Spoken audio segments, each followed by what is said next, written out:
We give thanks for old friends and new emperor.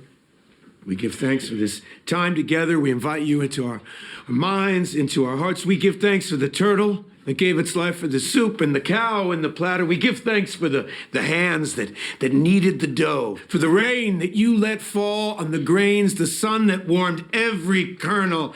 Yes, that reminds me of a parable. Amen. Amen. No, let's hold hands. Let's hold hands. Oh. Well, John, what if we allowed Henrietta the honor of the blessing, because it would be good for her education? That would be so wonderful. That would be so wonderful. Henrietta.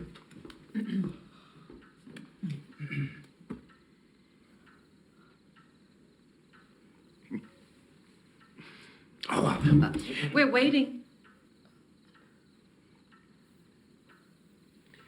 Dear Lord. Oh, anything will do. Dear Lord, blessed be Father, bless us, O Lord, make of men's, gift of gifts. Bless us of our daily bread.